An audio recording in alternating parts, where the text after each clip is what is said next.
Have you ever believed that out on the American frontier, what shatters a mother's heart isn't the crack of a gun or the flash of a blade, but the cold voice of a man declaring, "Your child is now my property"? If that picture makes your chest tighten, then stay with me, because in this story, you'll see a woman thrown into the deepest pit of despair while the whole town stood silent as her little girl was dragged away like merchandise. But before we go further, let me pause for just a moment. If these opening words already touch something inside you, don't forget to hit like to keep these Western stories alive. And tell me in the comments, where are you listening from? Maybe from a breezy porch in the country, or from a small quiet room in the city. I promise you, by the end of this tale, you'll understand what raw injustice looked like in the Old West, and why sometimes one person stepping forward could change everything. Silver Creek, Wyoming Territory, autumn of 1887. Dust rose thick in the air, sunlight burning hot as cattle bellowed, and a blacksmith's hammer rang out from the edge of the pens. Wagons rattled over rutted ground. Traders shouted. Coins clinked. The stock market yard roared with the chaos of money, sweat, and livestock. But in the very center of that noisy whirl, a sight made some look away, while others froze in place. A woman knelt in the dirt, her wrists bound tight with rough rope, skin raw and bleeding. Her bonnet had fallen back, showing hair faded by sun and hardship. This was Martha Kane, a young widow who once owned a patch of land and a few milk cows. But when her husband was killed in a mine collapse, everything turned into a mountain of debt.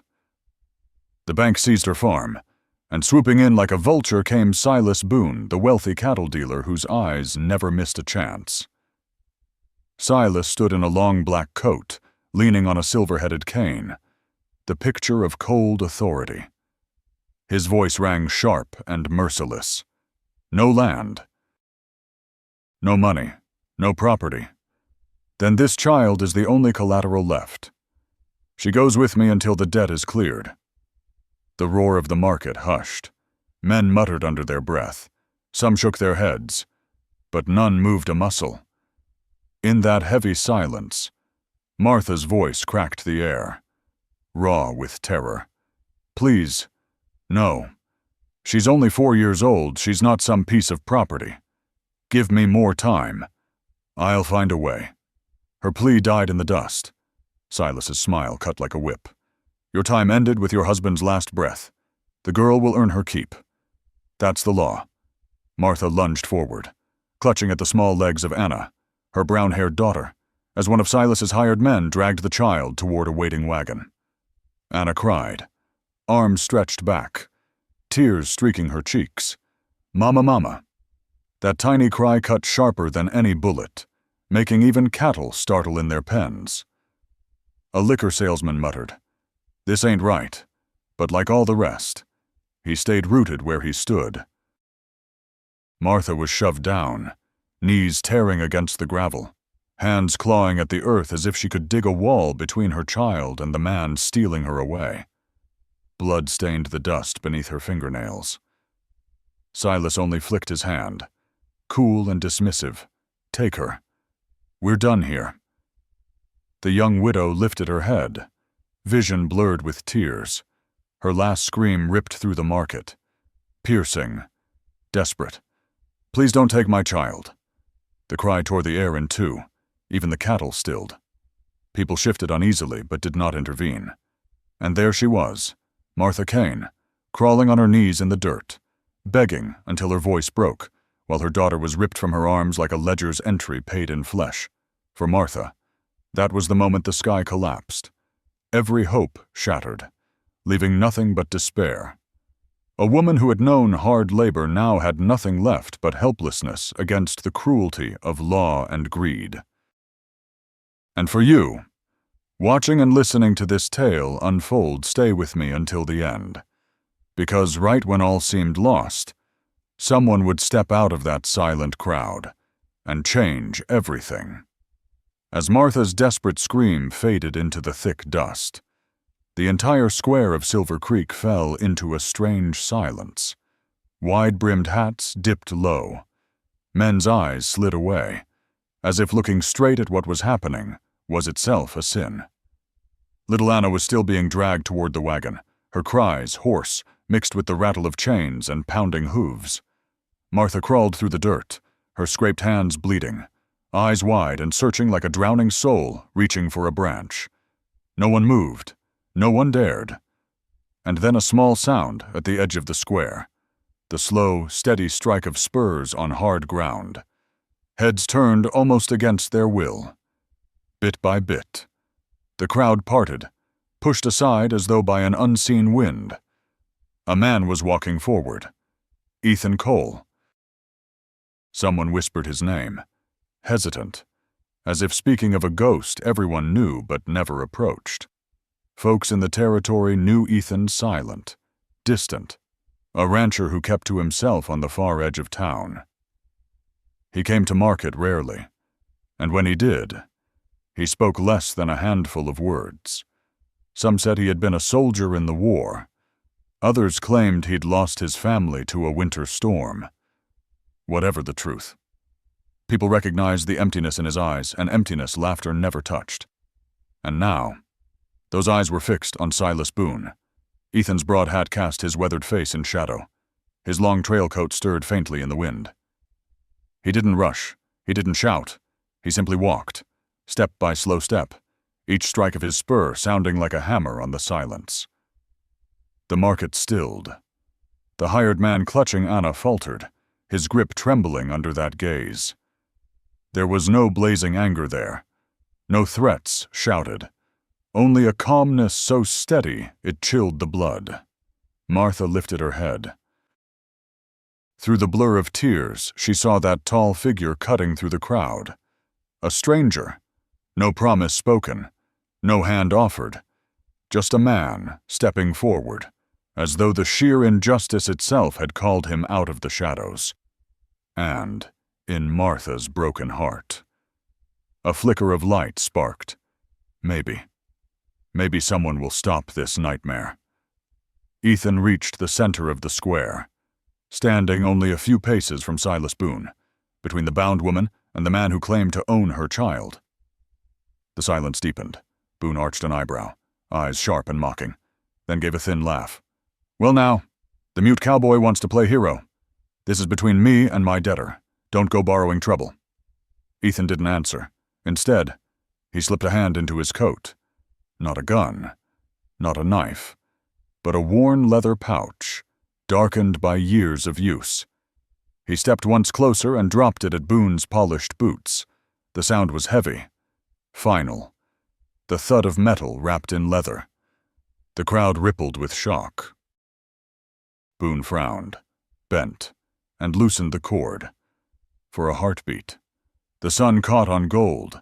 Dozens of coins spilled bright light into the dust. Gasps rose like a wave. Martha's breath caught. She could not believe her eyes. What did it mean that this man, a stranger, had thrown down what must have been years of savings? For her and her child. Boone's jaw tightened. His voice snapped sharp.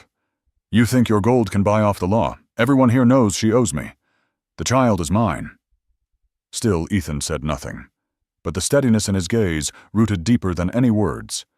Boone found his throat dry, his sarcasm faltering midair.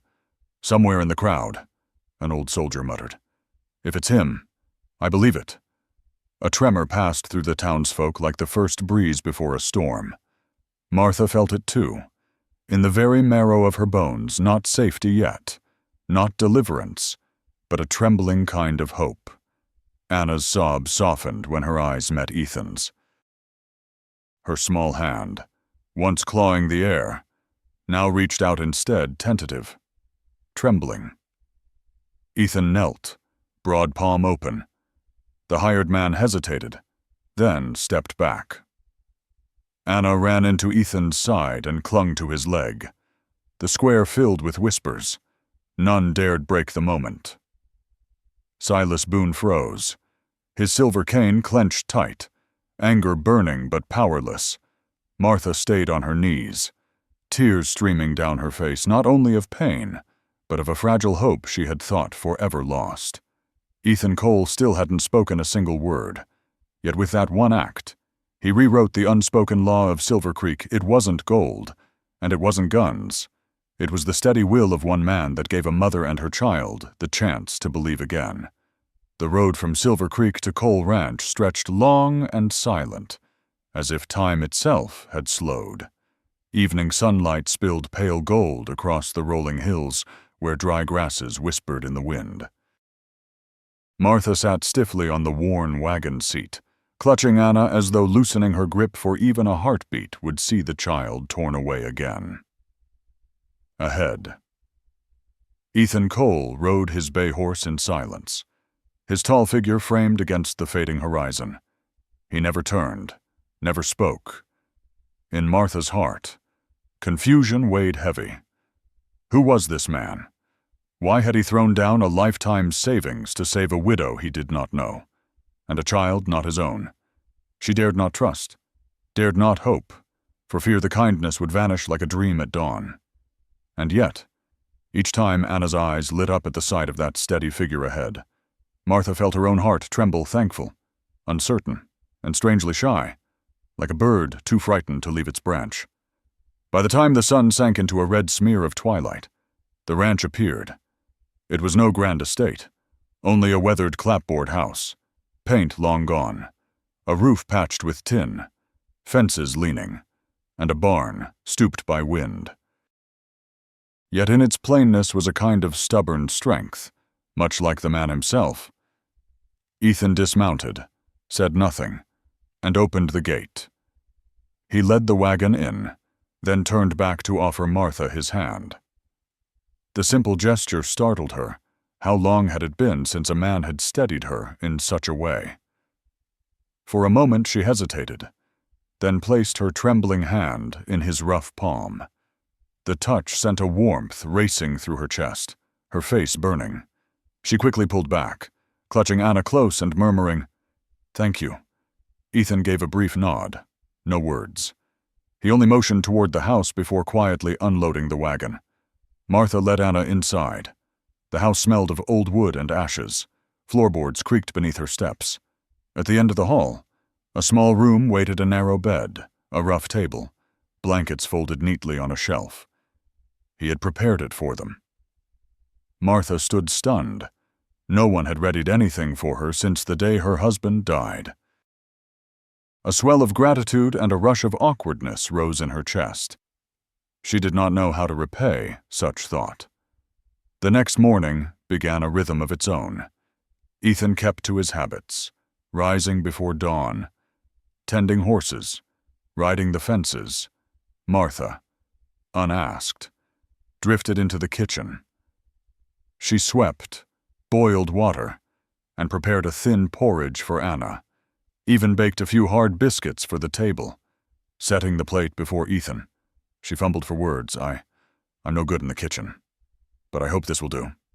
Ethan looked up briefly, eyes softening, and gave a slow nod. No complaint, no praise, just acceptance. For Martha, it was enough to set her cheeks aflame. She sat at the far end of the table, eyes down, hands folded tight in her lap. His silence unsettled her, yet strangely reassured her. He asked nothing, demanded nothing. That in itself felt like mercy. It was Anna, with her child's innocence, who broke the heavy quiet. Curious, she shadowed Ethan from morning to night, trailing him through the yard. On the third morning, she came running with a crown of wildflowers and held it up proudly. Ethan knelt, took it solemnly, and tucked a bloom behind the ear of his horse. Anna's laughter rang out bright as a bell. She began to call him Mr. Quiet, from the doorway. Martha watched, her heart pulling tight. She hadn't heard her daughter laugh so freely in months. Gratitude washed through her, but so did a shy, unspoken warmth she dared not name. In the days that followed, Martha began to notice Ethan's quiet gestures, a clean towel left on the porch after she'd come in, muddy from the garden, a neat stack of split firewood beside the stove on a cold evening. He said nothing about them. He simply left them where she would find them. Each time. Martha felt her throat catch. She longed to speak her thanks, but the words tangled.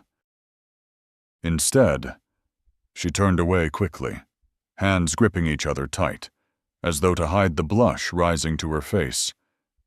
At dusk, with Anna asleep, Martha often sat on the porch, eyes following Ethan's silhouette across the fields as he worked to mend a broken fence. The glow of sunset stretched across his shoulders, making him seem carved into the land itself, solid, immovable. Without him, she knew. She and Anna would already have been lost. The thought humbled her, made her feel both small and deeply indebted. And beneath that gratitude stirred something else, something she kept carefully hidden, even from herself. In that quiet, a fragile family began to take shape. No words of promise, no contract written, only a silent rancher, a shy widow, and a laughing child. And beneath the awkwardness and hesitation, something warmer began to stir, something neither Martha nor Ethan yet dared to call by its true name. That night, the skies over Silver Creek were strangely still. The moon hung pale and thin, casting a cold glow across the grasslands. Inside the weathered house, Martha had just lulled Anna to sleep. The little girl curled beneath a quilt, cheeks flushed after a long day under the sun.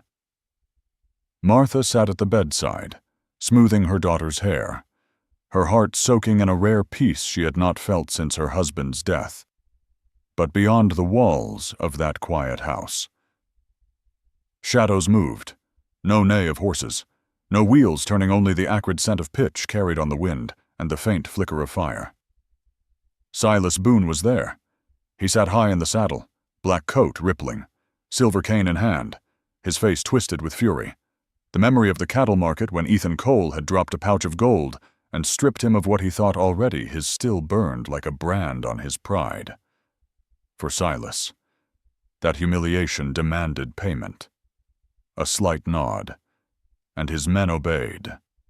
Torches arced through the night sky and landed against the wooden barn. Flames caught fast. The dry timber crackled and then roared upward, spilling sparks into the darkness. In seconds, the roof was ablaze, fire licking high into the heavens.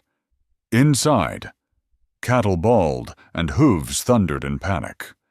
Martha woke to the sting of smoke in her throat. She bolted upright, heart pounding. Rushing to the porch, her eyes froze at the sight the barn engulfed in fire. Black smoke twisting into the sky. "Oh Lord," she whispered, terror flooding her. Ethan was already outside, shirt half open, hurling bucket after bucket from the well.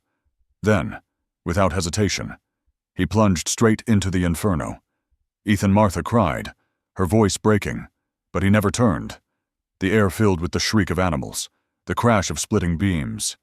Martha laid Anna down on the grass, her own body trembling. "Stay here. Don't move," she begged. Then raced to the pump, working the handle until her arm screamed with pain. Water spilled slow, too slow, but she would not stop. Through the haze of smoke, Ethan appeared soot-blackened, staggering beneath the weight of a calf on his shoulder. He set it down and vanished back inside. Martha wanted to hold him back, plead with him, but her legs would not move. She could only stare, horrified. As the barn swallowed him again, the roof groaned, with a thunderous crack. Part of it collapsed inward. Martha screamed, knees buckling. She thought she had lost him. But then, out of the smoke, Ethan emerged again, dragging 2 horses, coughing, his clothes aflame at the edges.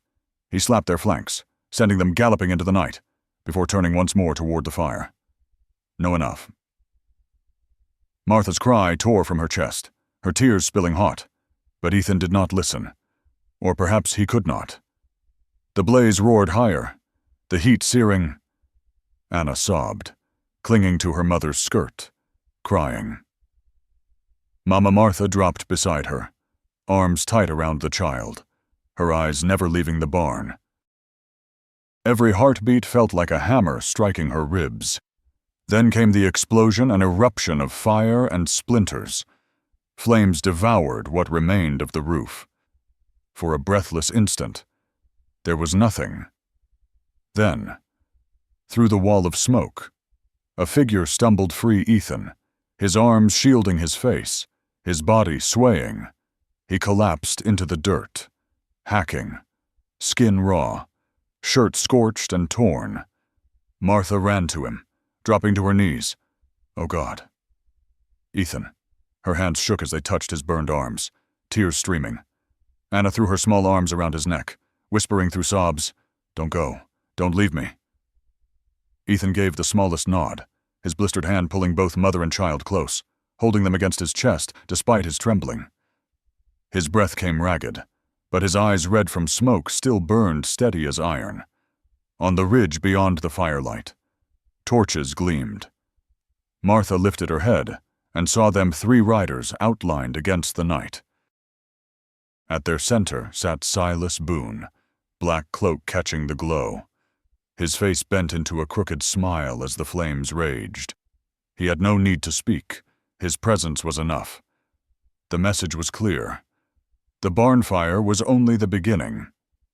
Martha clutched Anna tighter, her body trembling as she looked down at Ethan collapsed beside them, his frame streaked with ash.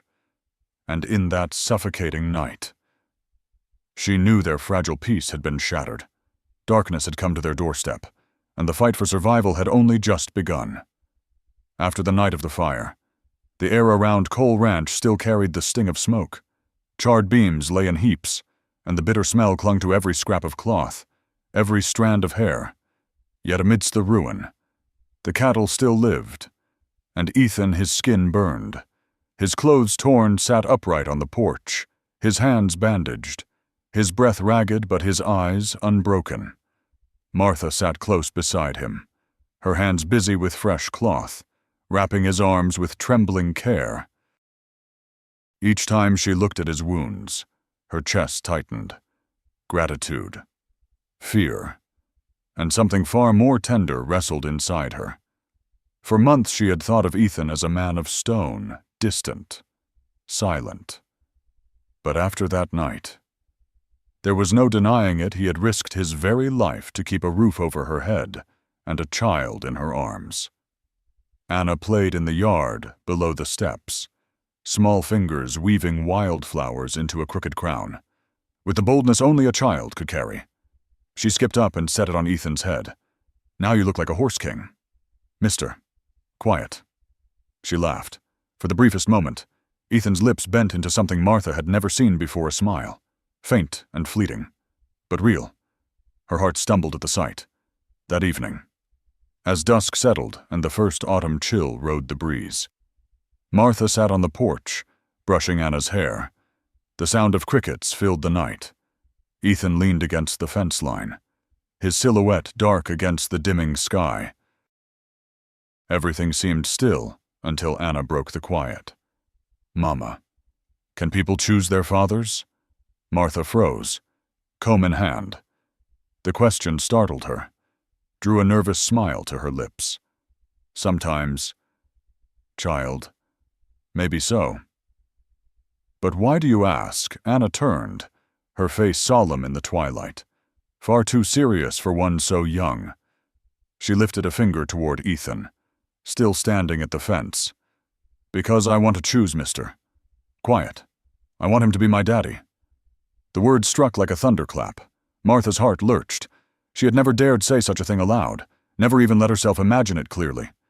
And yet here was her daughter, voicing the truth she had buried deep. "Anna, what did you just say?" The child nodded, eyes bright with certainty. "He listens to me, even if he doesn't talk much. He feeds my pony. He saved the cows from the fire. And when I get scared, he's always there. He's good. Mama, I think he loves us." The world seemed to still. Martha's breath caught in her throat, her eyes blurring with tears. She turned toward Ethan. He had heard.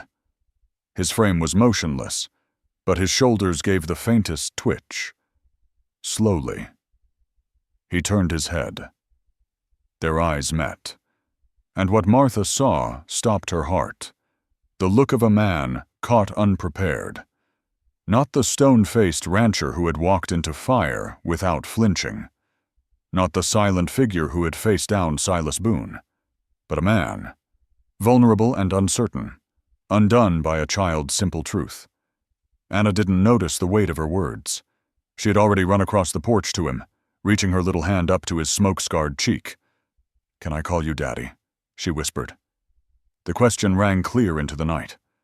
Ethan crouched down, his broad hands cupping the tiny fingers pressed against his face. He couldn't find words, his throat closed tight, but his eyes spoke for him. At last, he gave a slow, deliberate nod. Anna beamed, wrapping her arms tight around his neck. Ethan closed his eyes, holding her small body close, and in that embrace, something long buried inside him stirred awake, something he thought he had lost forever. A sense of belonging. Martha watched, her chest aching. Anna's words still echoed, "I think he loves us." The child had said aloud what neither she nor Ethan dared admit. Surprise melted into understanding. Ethan was no longer just the stranger who had thrown down gold. He was no longer just the silent man who kept them safe. He was already part of them, their anchor, in Martha's heart. A light flared, no longer the fire that destroyed, but a flame of life and hope. And on that quiet autumn night, as the wind moved over the prairie grass, a family began to take root, born not of law, nor blood, but of a little girl's innocent choice. That night, the Wyoming sky was black and heavy, the kind of dark that pressed down like a weight. The wind came dry and sharp, rattling the porch roof with a hollow groan. Martha had just laid Anna down when she heard it, not the cry of crickets, not the sigh of the wind hoofbeats, many of them, fast, steady, drawing closer. Her heart clenched. She stepped onto the porch, and there was Ethan already, standing tall, his shadow etched against the thin moonlight. One hand rested on the rifle propped against the post, his eyes cold and clear, as if he'd known this moment was coming. And then came the light torches flaring on the horizon, bobbing like fireflies from hell. Dozens of riders swept in, their circle closing around Cole Ranch. Horses snorted. Dust rose thick, and at their center sat Silas Boone, black cloak whipping in the wind, silver-headed cane gleaming. His crooked smile widened as he raised his voice. "Ethan Cole, you took what belonged to me. Tonight I've come to take it back." Martha clutched Anna tight, retreating a step into the shadows. The little girl buried her face in her mother's dress, trembling. Ethan stepped forward onto the porch, a lone figure facing a sea of fire and steel. He said nothing, but his gaze locked on Silas, hard as iron. Silas sneered, voice slicing through the night. "Bring me the woman and the child. They're mine by debt and by law. You think you can hold them forever?" The air was stretched thin, humming with dread. Horses pawed the earth. The firelight flickered across drawn guns. And then, for the first time since anyone in Silver Creek could remember, Ethan Cole's voice rang out deep, steady, and loud enough to cut through wind and flame. "They're not yours." The words rippled through the men like a shot. Some shifted in their saddles, uneasy. Martha's breath caught. Never had she heard his voice rise so firm. Ethan moved another step closer, rifle steady in his grip, but his eyes sharper than steel. Each word came slow, deliberate, burning into the night. "The woman, the child, they're not property. They're not for trade. They're my family. They're my family." It was like thunder rolling across the valley. Martha felt her knees weaken, tears spilling hot down her cheeks. That simple truth, spoken at last, burned brighter than the torches that ringed the ranch. Silas's face twisted, the smirk dying on his lips. He jerked his reins, fury sparking in his eyes. "Family, you of all men, dare stand against me. Then let's see how long your family lasts." His hand slashed downward. Gunfire erupted. Muzzles flared. Bullets whined through the air, splintering fence rails, tearing into the wagon boards. Horses reared. Dust churned thick. The ranch yard exploded into chaos. Ethan dove from the steps, pulling Martha and Anna behind an old cart for cover. His rifle cracked sharp and fast, each shot clean, each bullet finding its mark. 2 riders went down before the others even steadied their aim. Martha clung to Anna, heart hammering so hard she could hear it in her ears. The girl sobbed into her dress, whispering "Mama" over and over. All Martha could do was hold on and pray, her eyes fixed on Ethan's silhouette flashing in the firelight, one man against a swarm of wolves. A bullet grazed his shoulder, ripping his shirt. Blood bloomed dark, but he didn't falter. Rolling behind the water trough, he reloaded with the calm of a man born to fight in silence. Another shot cracked from his rifle. Another rider dropped. The night roared with fire and lead, but through it all one truth thundered louder than gunfire. They're my family. It wasn't just defiance. It wasn't just a claim against Silas Boone. It was a vow to Martha, to Anna, and to himself. For the first time in years, Ethan Cole had spoken not as a loner, not as a man on the edge of the world, but as a protector, a father, a husband in the making. And those words changed everything. Gunfire still tore through the night, echoing from the fence line to the ridge, mingling with the scream of horses and the shouts of men. The acrid bite of powder hung heavy. Torches flared against dark faces. Ethan Cole, his shoulder torn and blood soaking his shirt, still stood in the yard, rifle clenched, every shot driven by sheer will. Martha clutched Anna behind the overturned wagon, her heartbeat pounding with every flash of Ethan's silhouette in the firelight. Each bullet that split the air made her pull her daughter tighter, praying he was still standing. Silas Boone roared from the center of the ring, rage twisting his voice. He's only one man close in, cut him down. The riders surged like a flood. Ethan swung, fired, dropped another. But then, a shot cracked sharp and true, striking deep into his side. He staggered to one knee, breath breaking. Ethan Martha cried, tears burning hot, starting forward. But he raised a hand. Bloodied yet commanding, "Stay back. Protect the child," gritting his teeth. Ethan forced himself upright. Sweat and blood streamed down his face, but his rifle barked again and again, each round steady, precise. His body weakened, but his will held firm. The men wavered. Some glanced at each other, uneasy, for in front of them was no longer just a lone rancher. It was a man fighting with something greater than his own life. And then from the distance came another sound.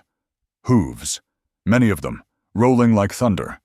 Torches appeared on the ridge. Farmers, ranch hands, townsfolk, the very people who had once feared Silas Boone, now rode hard into the yard. Shotguns and axes glinted in their fists. "Enough," Boone, a voice bellowed from among them. "The law doesn't belong to you tonight." Silas whipped his head, shock breaking across his face. He had not expected them, those who once bowed low, to rise up together in defiance. His men shifted uneasily. Some turned their horses and fled. Others dropped their guns into the dirt. Through it all, Ethan stood trembling, bleeding, but unbroken. He raised his rifle high, voice ragged but carrying across the yard. "The woman, the child, they're my family. You want them? You come through me." The words struck like nails into the night. For Martha, holding Anna, it was as if the world itself had stopped. Her tears spilled freely, fear, relief, and awe colliding all at once. Silas Boone, towering on his horse, felt every eye upon him. No respect remained, only contempt. The power he had fed on for years crumbled beneath the weight of one man's vow and the community's awakening. With a curse, he yanked his reins. Fury flashed, but so did fear. Then he spun his horse and bolted into the dark, his cloak whipping like a torn banner. Behind him, his power scattered, broken. Silence fell. The last shots faded into the hills, leaving only the hiss of smoldering wood and the wind sweeping across the open yard. Ethan swayed, knees buckling. The rifle slipped in his grip, yet his eyes still burned. Martha ran to him. Anna clutched against her hip, falling to her knees beside him. "You did it. You kept us safe," she whispered, her tears wetting his shirt. Neighbors crowded in, some pressing cloth to his wound, others stamping out the last of the flames. They were no longer bystanders. They were allies. Every hand that reached, every voice that called his name, proved the truth Ethan had spoken. Exhaustion overtook him. He whispered, "Barely a breath, family." Martha cradled him close, answering through her tears, "Yetta, family." And in that midnight yard, with smoke drifting into the stars and neighbors standing shoulder to shoulder, one thing was certain. Silas Boone's reign was over. What remained, amid the ashes and the gunpowder, was the beginning of something new. A family forged in fire, and a community awakened by one man's voice. After that night of gunfire and smoke, Cole Ranch sank into a deep hush. The wind carried the faint scent of powder and charred wood, drifting through the yard where the old barn had once stood. Blackened beams jutted like the ribs of some burned carcass. Yet inside the weathered house, life still clung stubbornly. Ethan Cole was alive. He lay on the old wooden bed, body wrapped in bandages, breath shallow but steady. The wound at his side was deep, the shot in his shoulder raw and searing, but his eyes, whenever they opened, still carried that unyielding fire. Martha never left his side. Her hands worked tirelessly changing cloths, cooling his fever, pressing his brow with tender care. Many nights she did not sleep at all, fearing that if she closed her eyes, the fragile thread of his life might slip away. Anna would not leave him either. Every morning she gathered wildflowers from the field, placing them on his chest. "Dr. Anna says you'll get better," she whispered with the certainty only a child could hold. And somehow, that faith so simple, so unshakable, spread to the grown folk as well. Martha found herself smiling through her tears, clinging to her daughter's belief, day by day. Ethan recovered. First he managed to sit upright, leaning against the headboard. Then he walked, slow and halting, onto the porch to gaze at the wide, golden fields. And when his rough hand was strong enough to hold the cup of coffee Martha poured each morning, she knew the man she feared to lose was coming back, while Ethan healed. The neighbors came. Farmers and ranch hands brought lumber and nails. They worked side by side, raising beams, hammering boards, mending fences. The sound of hammers echoed across the hills, the rhythm of rebirth. For the first time in years, Martha saw the people of Silver Creek stand together not in fear of Silas Boone, but in defiance of him. His grip was broken, his shadow gone. Cole Ranch was alive again. A new barn stood where the old one had burned, stronger than before. Martha planted a fresh garden, her hands sowing seed as if she were planting hope itself. Anna, bright and fearless, learned to ride the little horse Ethan had set aside for her, her laughter ringing across the pasture like sunlight after a storm. And Ethan, he had changed too. He was still quiet, but no longer only silence. At supper, he would speak a few words, rough but warm. When Anna stumbled, he was there to lift her up, protective as any father. And each evening he sat beside Martha on the porch, watching the sun sink low, letting the silence between them become something shared, not empty. One evening, as the sky burned with red and gold, Martha turned to him and asked softly, "Ethan, why did you do all this for us?" He didn't answer at once. Instead, he reached into his coat and drew out a scrap of cloth, a faded ribbon, once tied in Anna's hair the day he first saw them at the cattle market. He had carried it with him all this time. "I kept this," he said simply. Just 3 words, yet they struck Martha's heart like a bell. She understood then. He hadn't saved them out of pity. He had chosen them, long before he ever spoke it aloud. From that moment, a quiet peace settled over her. No more fear of being dragged away. No more shadow of Silas Boone. Only a home slowly finding its strength again. And within that home, Anna had a father, and she herself had found a companion not in grand declarations, but in presence, in steadfastness. Friends, if you've followed this story to this point, I imagine your heart stirred the same as Martha's when Ethan first raised his voice, "They're my family." Simple words, but words that can change a destiny. After years of silence, that vow rang louder than any bullet. Now we see the ranch whole again. A new family born from ashes and loss, rebuilt on trust, love, and the hands of a community that chose courage over fear. But the question lingers, what comes next for Ethan, Martha, and Anna?